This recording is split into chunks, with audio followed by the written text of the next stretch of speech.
সংগ্রামী উপস্থিতি, জুলাই গণ অভ্যুত্থান পরবর্তী একটি বৈষম্যহীন সমাজ ব্যবস্থার জন্য যে ছাত্র জনতা বাংলার এই জনপদে তাদের রক্ত ঝরিয়েছিল, তারা আশা করেছিল জুলাই পরবর্তী এদেশে যত বিচার, জুলুম, নির্যাতন, নিষ্পেষণ হয়েছে তার মূলোচ্ছেদ করে একটি সুন্দর সমাজ বিনির্মাণ করার জন্য আমরা এদেশে যারা রাষ্ট্র গঠন করবে তাদের দেখতে পাবো।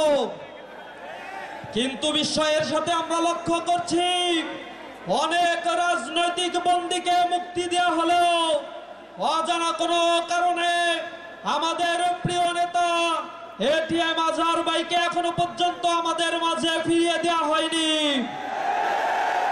আমরা সরকারের উপদেষ্টাদের বলতে চাই, আমাদের হৃদয়ের ভাষা আর চোখের ভাষা যদি বুঝতে না পারো তাহলে যে ভাষা দিয়ে এটিএম আজহার ভাইকে আমাদের মাঝে ফিরিয়ে আনা দরকার, আমরা সেই কঠোর কর্মসূচি ছাত্র জনতাকে সাথে নিয়ে রাজপথে করব ইনশাআল্লাহ।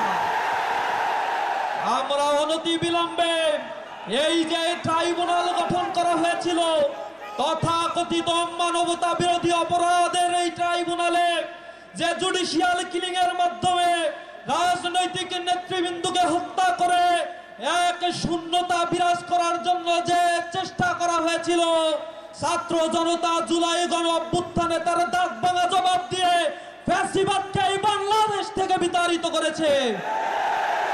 আমরা এই জুলুম, নির্যাতনে, নিষ্পেষণে যারা কারাগারে ছিল তাদের সকলের মুক্তি দাবি করেছি। আমরা সহনশীল রাজনীতি এবং আইনের প্রতি শ্রদ্ধাশীল, তাই আমরা দাবি করব অনতি বিলম্বে এটিএম আজহার ভাইকে আমাদের মাঝে ফিরিয়ে দিন। সকলকে এই সমাবেশে উপস্থিত হওয়ার জন্য ধন্যবাদ জানিয়ে শেষ করছি।